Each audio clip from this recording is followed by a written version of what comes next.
এখন আমাদের সামনে স্টেজে উঠেছে ক্ষুদে শিল্পী মণিকণিকা। মণিকণিকা আমাদেরকে একটি অত্যন্ত সুন্দর হাসির ছড়া শোনাবে। মণিকণিকা, তুমি শুরু করতে পারো। হ্যাঁ, আমি একটা দারুণ ছড়া বলবো। সেটার নাম সুকুমার রায় গোমচিলি। নমস্কার। হেড অফিসে বড়বাবু লক্ষ্মী বেড়ে শান্ত, তার যেমন মাথার ব্যায়াম কেউ কখনো জানতো। দিব্যি ছিলেন খোশ মিরাজে, চেয়ারখানি চেপে চেপে একলা বসে ঝিমঝিমিয়ে হঠাৎ গেলেন খেপে। আর কেউ উঠে হাত পা ছুড়ে চক্কি করে গোল, হঠাৎ বলে গেলুম গেলুম আমার হয়ে দৌড়।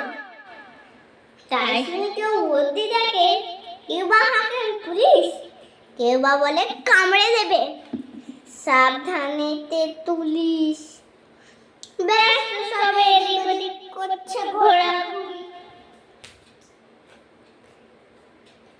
বাবু হাঁকে নড়ে আমার গম গিয়েছে চুরি। গোপালানো আরো কথা, তা কি হয় সত্যি? গোপ জোড়া তো তেমনি আছে, কমেনি এক রত্তি, কমেনি এক রত্তি।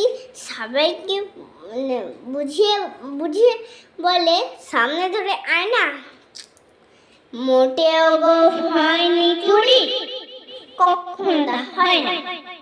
রেগে আগুন তেলে বেগুন, তেলে মারেন তিনি, কারোর কথা ধার ধারিনি, সব বেড়াকে চিনি। নোংরা ঘ্যাঁটা খ্যাঙা ঘ্যাঁটা, বিচ্ছিরিয়া ময়লা, এমন গোপ্ত রাখতে জানি সম্ভবদের গোলা। এগো যদি আমাকে বলিস কলকাতাদের জবাই, এই না বলে দুনিয়া করলেন তিনি সবাই।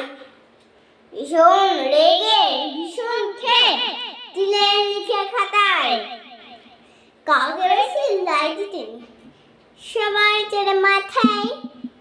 অফিসের এই বাঁদরগুলো মাথায় খালি গোবর, গোবর যে কোথায় গেল কেউ রাখে না খবর।